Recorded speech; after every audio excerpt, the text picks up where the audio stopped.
She didn't sleep an awful lot this evening, but well, that's how it goes. I don't have to tell you.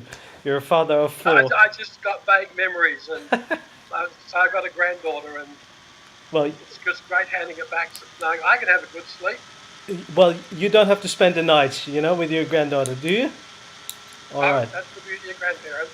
So you had a busy day today. You had to select about 40 candidates out of 100. You said. And we didn't get through as much as we hoped, and so tomorrow's going to be an even longer day. Okay, but it's for university. You mean? It's Yeah, university we're going through a bit candidates. of a change management system, so 100 people applying for 40 jobs, and I it's quite see. painful actually. All right. So, but you're home anyway. That's good. Good job. Nice. So I told you about the purpose of the interview. We are in the midst in the Netherlands. We are in the midst of forming a new coalition for 5 months now. So it's a good time to reconsider or to think about education and to see what direction we could go to. So the thing is, um, we in Holland. I don't know if you familiar with the Dutch education. A little bit.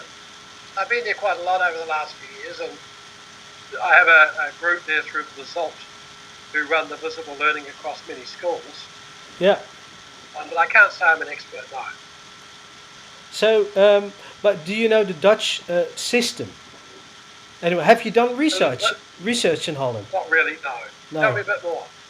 No. The thing is, I'm always curious when I read about research. Is how much does it apply to the Dutch system? I'm always wondering: is there a difference between cultures? Does it work in Holland? All the effect sizes you mention in the book. I'm always wondering.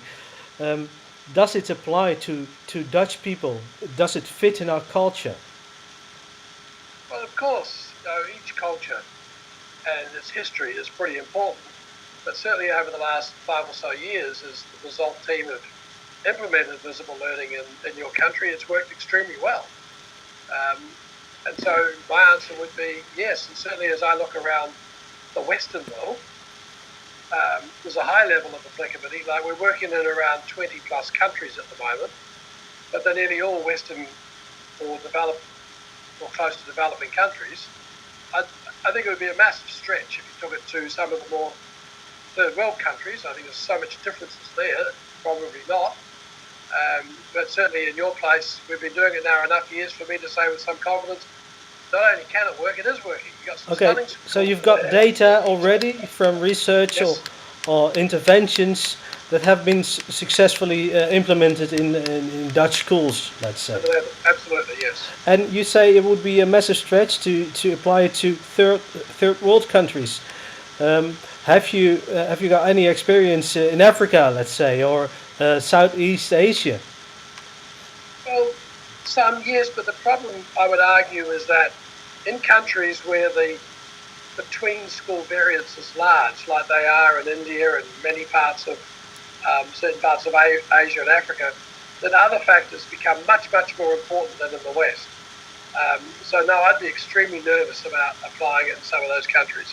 And yes, we've done little bits and pieces, but not at a system level. No, not yet. But you must have experience with, let's say, Singapore, with South Korea, because they always score That's really quite high different. in the PISA rankings. Exactly, and they don't have the same between school variance that countries like India and South Africa have. And so yes, Japan, South Korea, Singapore, they're certainly using it. Malaysia's using it, which is on the cusp. Um, but they have less between school variance, and that I think is the key discriminator. I see. Well, we're in Holland. We are forming a coalition, and let's say you're a prime minister or you're a minister of education or secretary of state. Where do you start?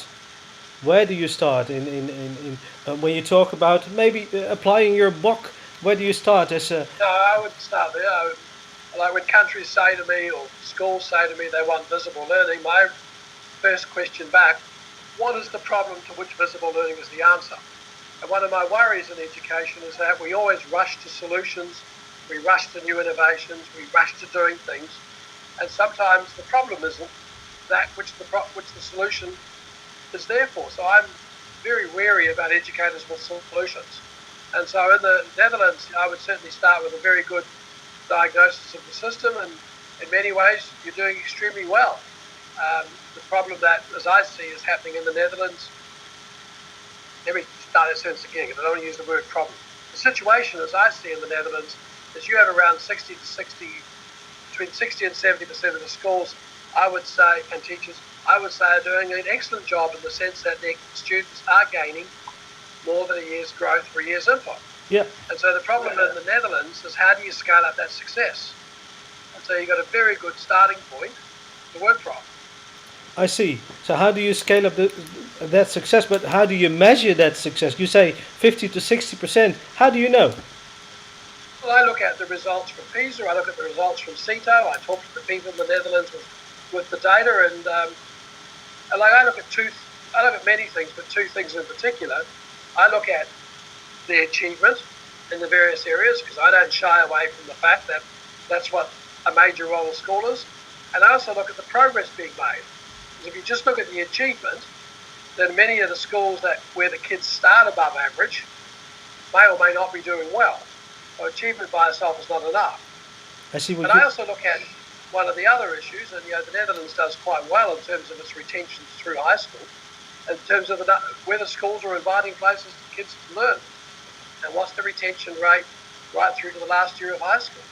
And your country's not doing too bad on that. No, but once again, that's true. But you say the Pisa ranking. You look at the Pisa rankings, but the main thing you mention in visible learning is what do we measure by looking at the Pisa rankings? The math scores, the English scores, but it's not what teaching is about, in my opinion. Look, you're absolutely right. My criticism of Pisa is it's too narrow. Like, I clearly do want the maths and the reading and the science. I want a hell of a lot more than that. And so one of the things, as we've been doing in many of the schools, is we don't, and this is a real tension here. My theme is know thy impact. And I get asked, what do you mean by impact? And my answer is to turn it back and say, I want to know what the school thinks impact is. And if it's only test scores in maths and science, that would be a fail. How do they go about looking at the progress and the achievement in music, and in the sports, and in the health, and in citizenship? And they have to put the evidence on the table that they are adding at least a year's growth in those areas. And one of the problems is some of those areas, there is less resources to assess them. But I still want to know how the teachers think about that. Because in many schools, quite frankly, they don't think about those things. Nope. I worry about the affect. I worry about the well-being. I worry about, as I said before, the willingness to reinvest in learning. And this is what I want to put pressure on the schools with. It's not as simple as just taking a few tests and administering them. It's the judgments that the principals and the teachers make about how well they're going from the test scores, from the student voice, where the students believe they're learners, from the artifacts of their lessons, and look at that in a triangulated way. I see what you mean, but the Secretary of State and the Prime and the Minister always talk about PISA rankings, and they say, well, we're in the top 10, we're doing well, but it's really far away from the daily life, the daily practice of teachers in classroom. They really they see it really differently. So there's a big gap between what are we educating for and the daily practice of teachers. So. That's why we are having this chat. How do we come together as policymakers and teachers? I mean, somehow I think we have a different view on things, because politicians they measure in PISA rankings and test results, and teachers want to see students, but the PISA rankings don't measure the way teachers see students. So how do we? Are there tools to see students on a national scale? You're right. You're contrasting the teacher's view and the policy government view. I see the school as the unit of analysis. And I think it's incumbent upon the principal and the school to provide the evidence to its constituents, students, its parents, and to its policymakers that every kid in that school is making that year's growth. And you have one of the unusual features around the Western world with what CETO's trying to do in terms of some of the measures to do that, but I want more than that too. And I just don't think it's unreasonable to ask a school to provide the evidence in a variety of ways that the kids are making those changes across all the subject areas. And that's the major point of what we try and do in our visible learning work. We don't just constrain it to the narrow areas. And one of my problems that I see in the Netherlands is any country in the top 10, it's pretty hard for you to go anywhere but down. And so I wouldn't be complacent about that. So isn't it time to make a new tool, maybe a visible learning tool on national skills to compare countries in that way, to That's exactly what we're starting to do here in Australia. That's what we've been doing in New Zealand. So what the does it answer look is like? yes. So what do you do in order to realize that?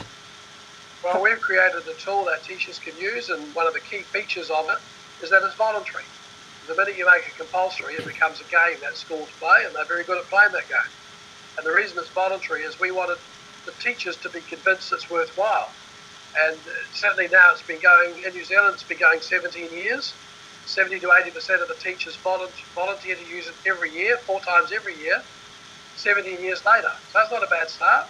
And it's where teachers can create assessments specifically related to the curriculum, and they get immediate feedback about their impact on their kids, who they had the impact on, what the impact was, and the magnitude of that impact. That's a side of the other national tests and rankings. Aside. But yeah, but there's no rankings of it. You can't use it for rankings. You can use it to compare your kids to similar kids in different schools around the country. You could use it to look at specifically at individual kids. You could use it as a teacher to help you understand what to teach next. Yes. And I think there are those kinds of,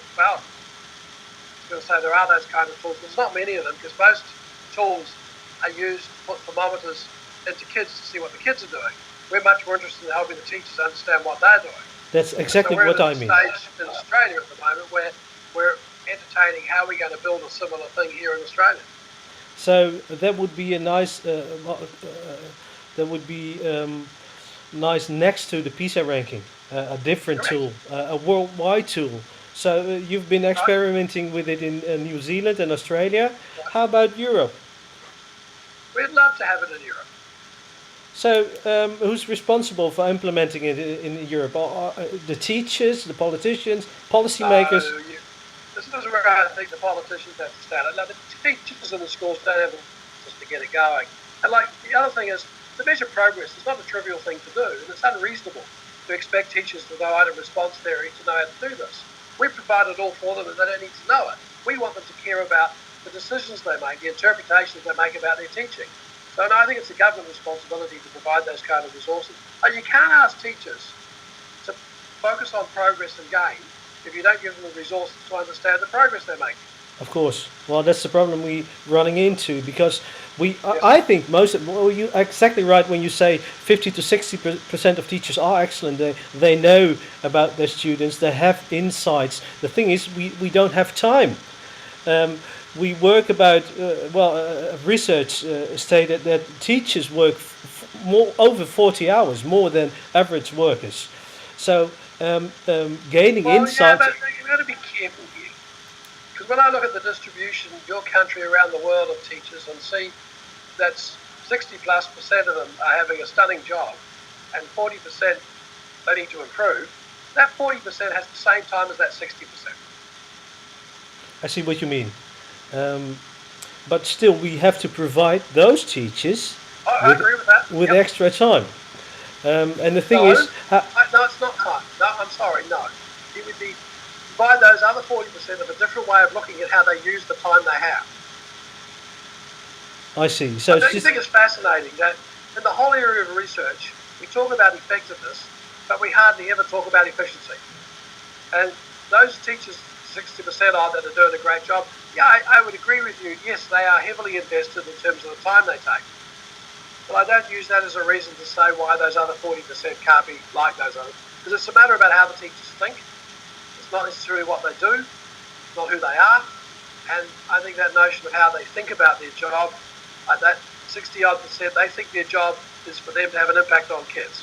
I see. Many of that other 30 or 40% think their job is to get through the curricula, get the kids to pass tests. And that kind of thinking is quite frankly negative. Well, that's exactly what you say is you call it focus in your book. The way people think. Michael Fullen calls it shared meaning, and those Right. are one. Maybe it's the most difficult concept in education. Shared Yes. meaning, focus. How do you get a shared meaning or a shared focus? Have you done any interview? One way to do it is for me to be polite and ask me how to sound out your first name. Timon, Simon. Timon, like a Gotcha. man from Thailand. Gotcha. Simon from Thailand. Timon, Timon. Okay. I'm just getting nervous that I was going to pronounce your name, but I'm going to get it wrong. Okay. Yeah, but this is again, it comes back to the power of the principal. The principal's job is to engender that shared meaning, to create a climate of trust where that can happen, to have the narrative in the school about that shared meaning, looking at that evidence of impact, understanding what the different teachers believe by impact, what are their expectations, because some teachers have very tiny expectations, some have huge. Same kids often, same school, and that kind of thinking is where the principals have to reveal it. So the principal has the key role here. Totally, yes. All right, I see. So you talk in one of you talk about the politics of distraction, and you talk about that we the politicians or policymakers use the politics of distraction because those are concepts that are easy to see, huh? And what kind of talks do you have as a professor to policymakers in order to, have a debate, have a discussion, and let them, share insights and say it's not about the school building, it's not about class size. How do you talk to politicians? It's Look, about 3 or 4 years ago, I actually became enjoying that political side of things. And in Australia, we have a federated system where each state runs schools, but the federal government have a lot of deep pockets. But no, they don't run a single school. But they own an organisation called the Australian Institute for Teachers and School Leaders. And it's responsible for the quality of teaching, school leadership and teacher education across the country. And I'm the chair of that. And so as a consequence, I'm appointed by the Cabinet and I have to speak to all the ministers, the Director Generals. I have no legislative powers, which means I have to convince every one of them. Because one disagrees, it doesn't happen. And actually, it's not difficult to convince them about the politics of collaborative action. You have to constantly remind them, and I do, like, don't stand up in open school buildings, delegate that to someone else. And they don't like that. There's a lot of mana and political votes. And it's about how you create the narrative for the voters about the impact on schools. And we're doing it here in Australia, but now we're in the same stage kind of what you're doing for me. We agree this is the right narrative. Now, how do we do it? And that's what we're looking at right at this moment. There's a whole federal commission set up to look at this. And we've moved away. And so it's taken 3 years, but we've got an incredible opportunity to do exactly what you're talking about. You're going to have to ask me in a year's time if it works. So you have to convince politicians. You don't have any means or it's just your word. Well, it is because in Australia, we're about the same population, I think, as the Netherlands. We're 25 million. What are you? We're 17. 17. I'm a bit big about it. But we have in Australia, believe it or not, 60 organisations that claim to speak on behalf of principals. And so from a politician's point of view, they listen to one, they don't like it, they listen to another one, and they pick and choose. And what they're doing more than anything else is they're appealing to the voters, of which half have kids in school and half don't. And so when they talk to people like me, I'm very much on the minority, because I'm only one voter. And so what I've learned is you have to speak to the politicians in the language of the parents and the voters. I see. Whereas most academics don't do that. And their job also is to help educate the population. We did a survey here last year, part of a television program, 1,000 adults, and we took stuff from the visible learning chart. We asked them what made the biggest difference to school, and what they asked for is negatively correlated with the evidence. The parents want that which most harms their kids. we've got a major education job, and that's where the politicians, and you say to them, your job's to help educate the population so that the things that matter are the things that you need to do, and that's what they're working on. And many of them actually Well, enjoy that means it's a change of mindset within the politician, because they want to show results, and a new building is a nice result, a new method is a nice result, higher math scores is a nice result. And what you're doing is take them away from the politics of distraction and say, well, you don't have to show results in terms of school buildings, but results are all what happens in class, the knowledge of the teacher, you say. That's right. Like I had a politician not so long ago where he was trying to merge two schools in a country town. And in one of them, you would have to invest $25 million to build the buildings for this to happen. And I convinced them, saying, if you spend $25 million on those buildings, not one kid will end up any better. And so here's another solution. Have one principal across the two schools, combine them, break down the competition, make sure that they work on this notion of evidence of impact, and that's exactly what they're now doing. So he saved $25 million on buildings. They didn't give them the whole $25 million. He gave them about $8 million to then invest on how they can cooperatively work together. So he saved a lot of money, the school's better off, and the kids are much better off. And the voters? Will he be elected next year? It's a bit of a problem because all the voters wanted to protect the school that the kids went to. And the notion of having one school was not attractive to them yet. But the politician said, I can work on that. How important is the role of politics in Australia? What's their influence on education? Huge. Huge. It's the only game in town, yep. So, do you know of any systems worldwide that aren't attached or really in a small way to politics? Or is it not possible to detach or to separate politics from education? Because you say the teachers are the experts. We don't need politics except for the money, of course, and that's why we are so closely related. But do you know and it's interesting when you look back about governments around the world that are getting into the outcomes of schooling. The first politician I can find that's ever talked about the government's role on the outcomes of schooling was David Blunkett in 1998. So it's a recent phenomenon that school politicians are worried about outcomes. And so I don't see it as a given. My job is to get them to move beyond that and put the power back to the school. Like, one of the things that worries me in the profession is we don't have a very strong concept of expertise. When you ask teachers, why did kids do well? They always say, well, the kid put in the effort, the kid did the homework, the parents gave the resources. They don't attribute the success to themselves. And if you look at many systems, including yours, it's a pretty flat system. You're a teacher. Yeah. And what we've done in Australia, we're still doing it, so it's early days yet. Only half the country is doing this, only half the states. We've introduced to 4 level, but you're either a graduate, a proficient, a highly accomplished, and lead. And our organisation is responsible for making sure that jump from proficient to highly accomplished is the same and reasonably stringent. And we've now formed a group of highly accomplished and lead teachers with a very unfortunate acronym in English, HALTS. And we want to strengthen that, like the Royal College of Surgeons have a speciality group, the Board of Architects have a speciality group. How can we get a group of experts identified through reliable means so that politicians can refer to them? Like, I can't believe in your country that your health minister would make a policy decision without at least stopping and saying, I wonder what the Dutch Medical Association would say. Now, they might listen to them, but at least they'd think about what they'd say.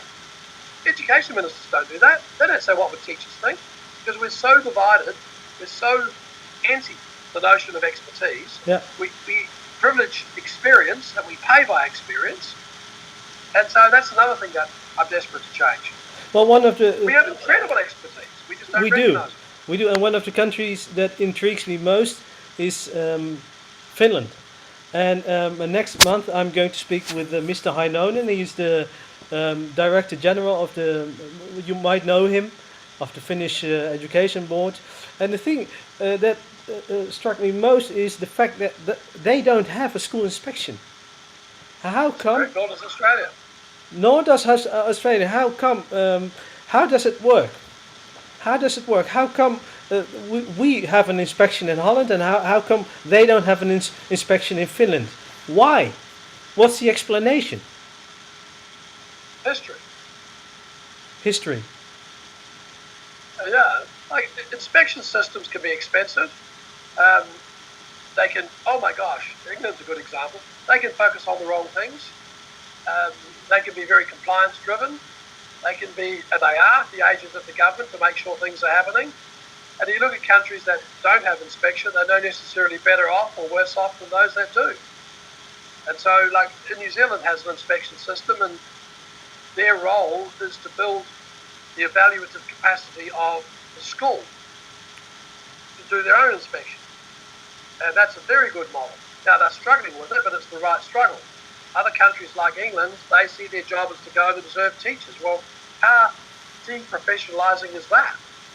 And so it depends what they do. And I'm not a great fan whether you have them. The trouble with having them is you can't get rid of them, even when they do bad things. Well, there never was an inspection in Finland, you mean? I don't know That's their right. history. And well, there was. And in Australia... I don't think there was. Oh, I see. And in Australia, you know, in Holland we have excellent schools, we have medium schools, and we call them weak schools. It's not a really nice word, but there must be the same situation in Australia, even though you don't have an inspection. So how do you turn a weak school into a better performing school, and how do you know? Right, and if the inspected system calls bad schools on the good reason, that's a very good function of inspection system. In Australia, it's up to each state to call those bad schools, and you're absolutely right. Some states don't. We've got one jurisdiction, the ACT, which on achievement scores does extremely well, top of the country. But on progress, they're going backwards. And so the minister recently called it on the basis of evidence, but that was a very strong minister. My question is, why did the department call it, given they don't have an inspection system? And that's the problem when you don't have an inspection system. So I'm two minds about inspection. When they work well, yes, they're good. When they work badly, they're pretty disastrous. Well, you have to report to someone. If it's not an inspection, then at least the parents. Do parents have any power whatsoever in Australia to stop schools from performing poorly? Well, I go back to my New Zealand days, and I worked at a time with the minister there when he was closing schools, and I remember this particular school that he wanted to close. It was a disaster, and the irony was it was the school I went to as a primary school child. It was an absolute disaster. The school used it, the parents knew it, the community used it, but who was the biggest offenders of that school? The school itself. No, parents. Parents. They wanted their school. And when they told them, we showed them how bad it was. They said, no, we can fix it. Now, why haven't you? What powers have you got? And so, no, parents, unfortunately, will protect very bad schools. So, no, I don't think it's the parents. I think, and often parents don't have the kind of information to call it correctly. Even when you give it to them, they don't do it. And so this is where I think of a role of the system, and either through the inspectorate or by having a very good evaluation system in place.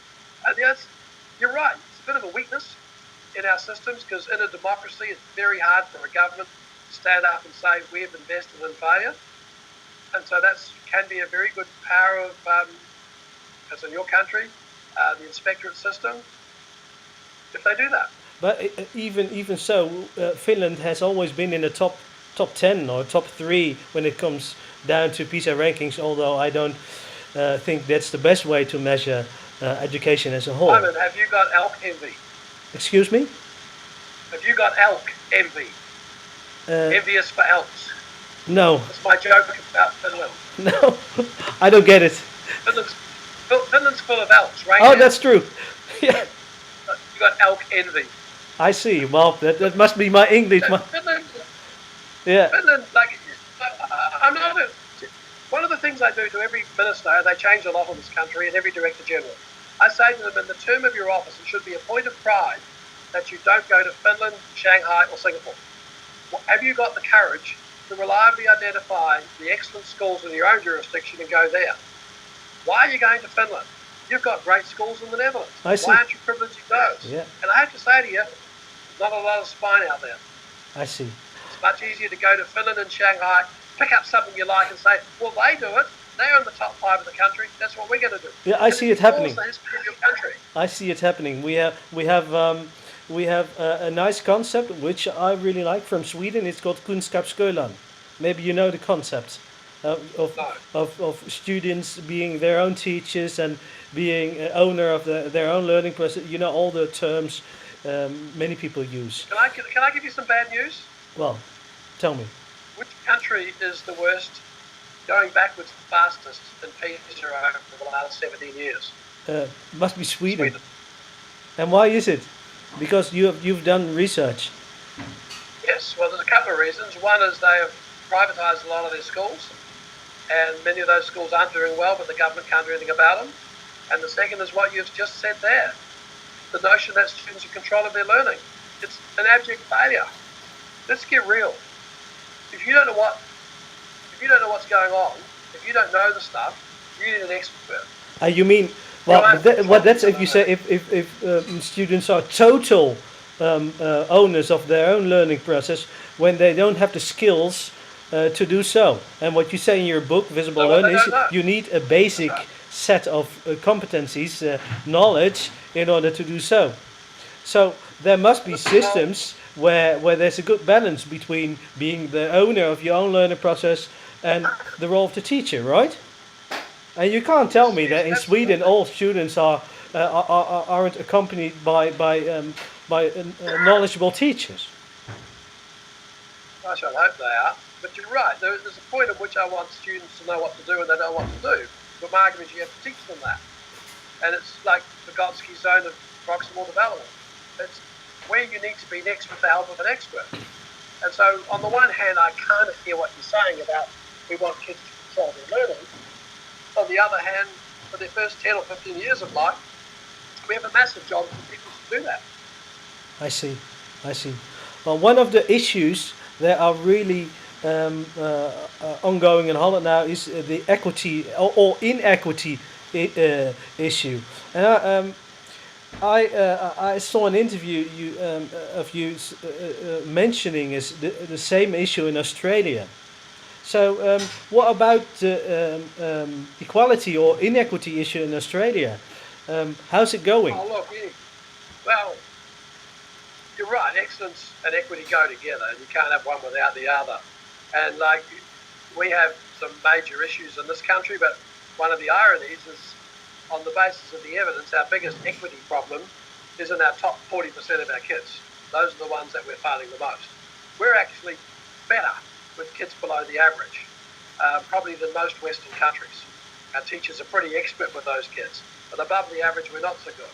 And that's notwithstanding, we certainly have a major issue with our Aboriginal community in terms of our distribution of, we're not as good as teaching those as we should be. Our refugee kids, we actually do better than those than we do with our Australian kids. But well, that's not the inequity issue in Holland. It's about social and economical background. In Holland, there's been research, and we know now that people from poor backgrounds have lesser opportunities in Dutch education. That's what I mean by inequity. Well, I'm just saying, you asked me about the Australians, it's a bit different. You're right, if that's the kid's situation in Holland, that's a major issue. How do you? So yes, you can't say you get. Sorry? How do you solve? How do you solve that issue in Australia? What interventions have you done in order to be more, to fight inequity? The most successful one is what South Australia are doing, where they're saying that, like, they have the system I mentioned before about highly accomplished and lead teachers, and they're saying if they don't pay them anymore, but they say that if you are going to go and teach in one of these low equity schools, and you're a highly accomplished and lead teacher, we'll pay you more because they have to apply for those positions, and that's working out extremely well. You mean you pay teachers more, or you pay schools as a whole more? No, we create positions in those schools that only a highly accomplished and lead teacher can apply for, and there's a salary component that's much larger. So one of the problems is that, as we know in most systems, the better teachers typically are more promoted to the higher socioeconomic schools. They're very attractive for all kinds of reasons, and that's a bit of a problem. So how do you tax some of those really great teachers to those low NCS schools? I'm not saying they don't have good teachers in those low NCS schools, but they don't have enough of them, and there's your equity problem. I see. And does it work? It's working very well, actually. And how long have you experimented with? Say again? How long have you experimented with this intervention? 3 years. 3 years, and it works well. It's working well. The Northern Territory, which is our most difficult area of Australia, it's very remote. The average tenure of a teacher or a principal in the school is 8 months. It's tough living up there. And over the last 5 years, we've worked with every school of the Northern Territory, created a language about visible learning, a narrative about impact, and we can show you dramatic changes in the capabilities of those kids, not only in terms of their achievement, but in terms of their coming to school, which is a nightmare problem up there. I see. And it all comes back to how you resource those great teachers in those schools. Yeah. What countries have been most successful with the visible learning concepts, and why?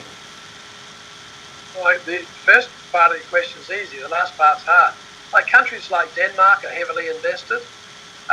Quite a few states in the US, New Zealand completely invested. It's quite strong in Australia. England is starting to move, particularly some of its trust schools. Canada's getting bigger and bigger in it. There's quite a bit of visible learning schools in Singapore, Japan, Finland, not Finland, sorry, Norway, Sweden is off and on. It's about 20 countries we're working in at the moment, but those are the big ones. But for why, I honestly haven't a clue. No, because otherwise there would be a formula and you would tell me how to do so, and that would solve the problem. I see. And in your country, they certainly, as I say, Basalt have a number of schools they're working in the Netherlands already. I see. So, how many countries are working with the concept? You mentioned 20 countries, but it's much. How big is visible learning at the moment? I sent you a question about how many books have sold so far, how many countries have implemented. How big is it? What are we talking about? Numbers? I honestly don't completely know stuff. Like, one of the things that I've got is about 10 years ago when we started this, I said to a group of my people working with me at the time, I need to find a way to successfully implement this, and I don't want it to be me doing it because I can't scale up one person. And so in many senses it's been enormously successful what they've done. So I know that we're in 23 countries that are using our specific work. I also know from emails and blogs and the internet that there are many, many other countries where there are pockets of people doing it. So to answer your question, how many are using it, I honestly haven't a clue. In terms of the book selling, across the 3 or 4 of the major books, I know the publishers are saying it's over 500,000, which obviously they're very pleased with. It's Routledge's biggest success ever in their history. And certainly, surprise, they got pressure on me to write more books. So yeah, how has this particular book changed your life? What was the effect size on John Hattie when we talk about visible learning? Well, it's obviously huge because I'm a statistician, I'm a measurement person, and I spent 20 to 30 years of my career in the measurement community. I was the president of the International Test Commission, and I work in that community, which is very small. And visible learning was a hobby, a sideline. And when I published, up to 2009 when I published it, I was doing okay in my own area. But that was it. But now that it's published, it's changed a lot in the sense that I get so many requests to go places, about 1,500 a year, which obviously I can't meet. I have 3 jobs here in Melbourne, so I need to be here a lot. I only do 30 days travel a year. I could spend the whole year traveling, but I don't want to. No. I'm primarily a researcher. I wanted to finish my career as a measurement person. I'm not. So in that sense, it's changed me. What you say you have 3 jobs? You're the dean of the faculty. You're still. I was the acting dean. I'm the deputy dean. The dean came back today. I see. I've got a smile on my face. Yes. Why? You didn't like the job? It's an important. position? Yeah, well, I did it for 17 years in 3 different institutions. So when I came here, I didn't think I was going to do it again. And so I've stood in for a year whilst they search for a new dean. And so I've done it now. I've given back enough. I don't need to give back any more. I'm the co-director of the Science and Research Centre. I'm the director of the Melbourne Education Research Institute. I'm the deputy dean, and I'm the chair of APES. I got 4 jobs. And so it's this you're not acting dean anymore. So which job do you like most? The job, part of the job I like the most by a million miles is supervision of PhD students. I have 23 of them. I just think that's a luxury that they come along, they pay to come to university, they study intensively, they teach me lots of stuff, I see. and I get paid. I just can't think that's better. I see. And in what way do you practice your own insights or the insights of your book? Well, in your own teaching practice, what does it look like? Well, I'm trying to get better all the time at being a good listener, which is one of the core skills. I'm certainly not bad at picking up what kind of impact I'm having and who on. I've worked out how, obviously with my assessment hat, worked out how to do the assessment of that. And so in many senses, I've been looking at the whole surface steep, the whole notions for a number of times. My wife and kids would probably tell me I could get a hell of a lot better. And when I ask your PhD students, would they acknowledge that you know them as teachers should know their students? I think they'd say yes. Yeah? Very much so, yeah. Nice. Somewhere I read that you, just like me, in a past somewhere you were a music teacher. I was, yes. So I started, believe it or not, as a painter and paper hanger. Wow. But then I became a teacher, and I only had 2 years of real teaching, and one of those was as a music teacher. As a music teacher. So what happened? Why are you? We are here now talking about your book, and how do you become a professor or a dean from the starting point of being a music teacher? How does it happen? For me, it's really interesting because, I'm still a music teacher, and I'm interviewing all those famous persons like you and politicians in Holland. So I know life is full of surprises, but what are the developments in your life? How did you become a professor starting as a music teacher? Well, I really loved the 2 years I did as a real teacher. I thought it was just a wonderful job, and my plan was to stay as a teacher. And this opportunity to come across to do a PhD in Canada. I was living in New Zealand at the time. And I thought, well, I'll go and give it a go. And if it doesn't work, I can always come back to be a teacher because I really enjoyed it. I just never came back. You just never came? By accident. I see. And you don't miss... you were a high school teacher, I suppose? No, I was 1 year I did it at elementary school and 1 year in a high school. All right. So that's really amazing. I mean, that's a nice... Good accident. Hmm? It was a very good accident. A very good accident. Well, right. One of the things I ask in an email is in many countries people are changing the curriculum because it needs to be, how do we call it, future proof. We need to focus on 21st century skills, which are timeless, to my opinion. What do you think? Is the curriculum, well, let's focus on Australia, is it still up to date?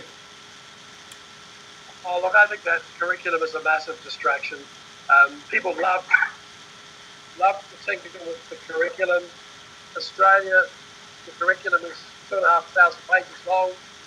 New Zealand, curriculum for the whole country, age group, every subject, 40 pages, total thing.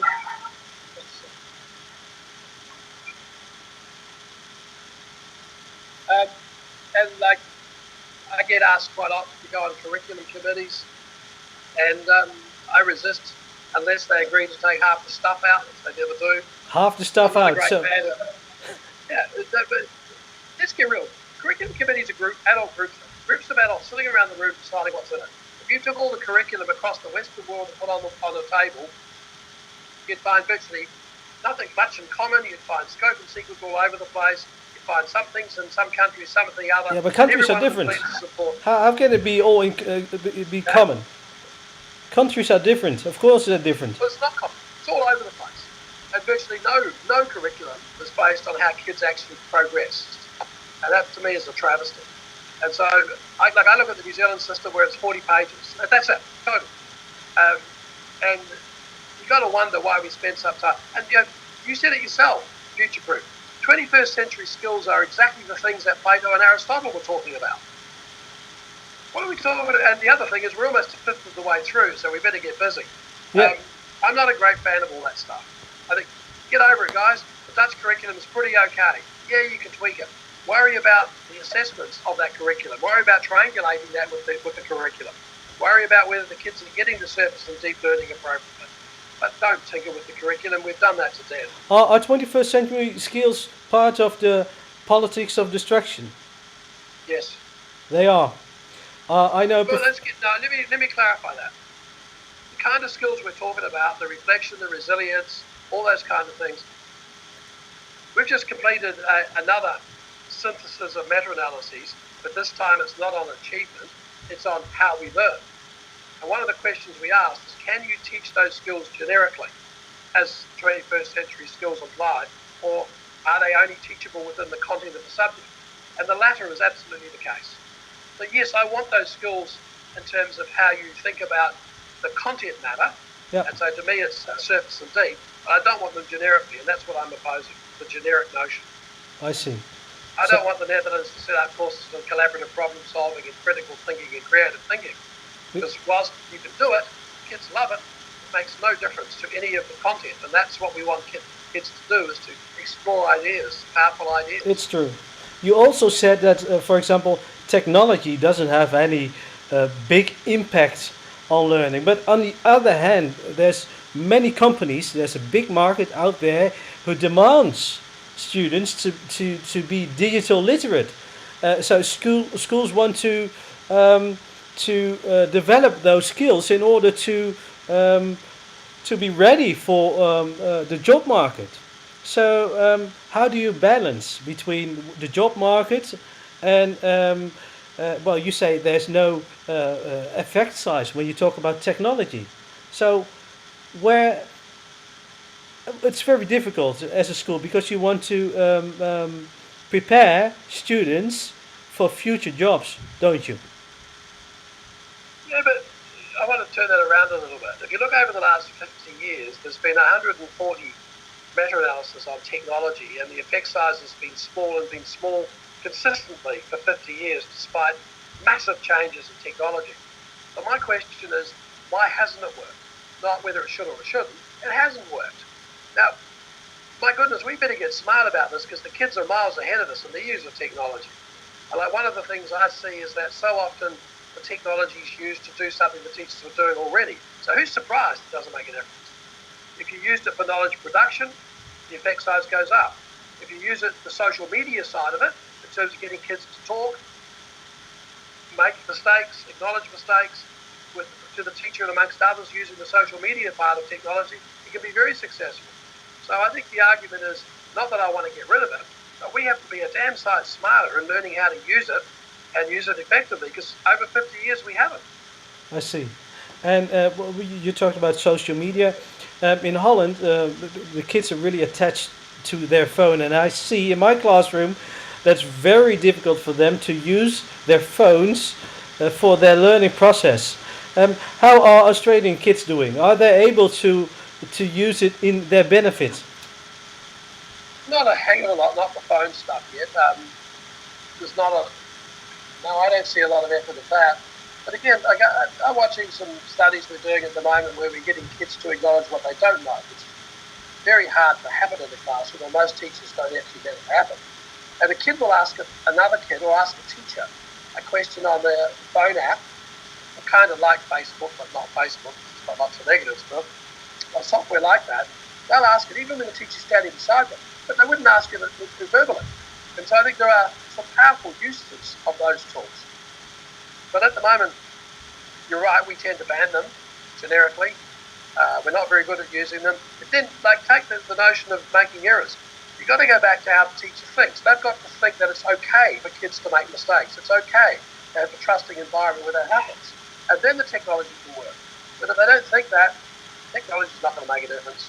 Yeah, but that's a funny thing. You say it's okay to make mistakes, but your book states shows 900 meta-analysis, and people are designing education with effect sizes. So it's okay to make mistakes, but we choose the interventions with the biggest effect size. So we don't make too many mistakes, right? So it's a bit. Well, yeah, but I'm a researcher. I look backwards. I look at what has happened. I work out on probabilities. I say to you, here's some interventions that have a high probability of working in your school sample. But my message is choose the high probability interventions, but it's absolutely critical that you check the implementation of them on kids' learning, because you may take the best implementation in the world and implement it badly. So that's why I've focused very much on you knowing your impact. And so, yes, I do want you to choose high probability interventions, but that's not the end. That's just the start. The next part is you saying, in my context with my kids, in the way I teach them think, are these things having an impact? All right. I've got four more questions. One is, what are the biggest challenges for Australian education right now?